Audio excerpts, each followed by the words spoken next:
So Danny Garcia dominated Jose Benavidez Jr., as I expected.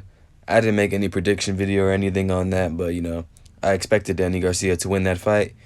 Jose Benavidez Jr., he's a decent fighter, but I don't think he's anything spectacular. So, it was a good win for Danny Garcia, but nothing too crazy. Don't want to give him too much hype for that, but, first fight at 154, he fought who was in front of him, and he beat him. But, I thought he beat him in every round. And one of the judges, I think, had it a tie, if I'm correct. It was like he said 114, 114, and he got a majority decision. And I think that's ridiculous. But, uh, Jose Benavidez Jr.'s fight before this fight, actually, it was against some guy I never heard of. And I thought the other guy actually beat him. And then they called it a draw. So, Benavidez Jr., I wouldn't call him an elite fighter. He's most famous for his fight against Terrence Crawford, where I think Terrence Crawford finished him in the 12th round. And, yep, I expected him to lose that fight. Danny's a better fighter. He has good defense. He's never been knocked down or knocked out. He's slick. He's a good counterpuncher, and he had a good performance last night.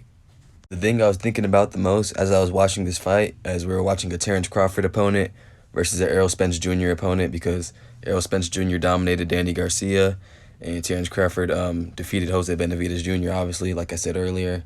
Danny Garcia, he took a long layoff after losing to Errol Spence Jr. in dominant fashion. And, he came back at 154. It was an impressive performance.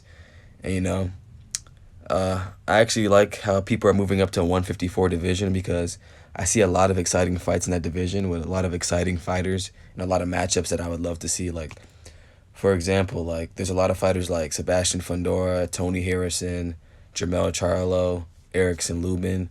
154 is filled with a lot of great fighters, and I want to see a lot of big fights happen, because this is one of the one weight classes where fighters actually fight each other.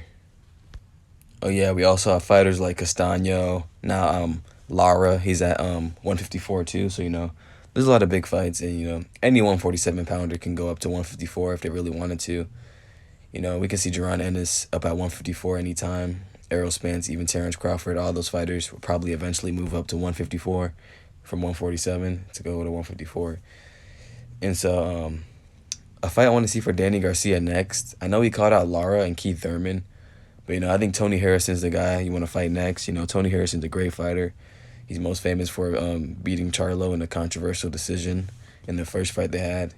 He's a slick fighter. He's a skillful fighter. I think he'll give Danny Garcia a lot of trouble. But, I think it would be a good fight, and I'm not sure who would win that fight. But if he wants to fight Charlo eventually, I think he has to fight Tony Harrison next. It's the fight that makes sense. And, they both want to fight Charlo again, so I feel like the winner could definitely get that fight. So let me know what you thought of Danny Garcia's performance in the comments, and who do you think he wants to fight next. I would love to see him fight Tony Harrison. That's just a fight I would love to see. It's a great matchup. And, if you enjoyed the video, hit the like, hit the subscribe. It's your boy JPJ the Great, and I'm checking out. Peace.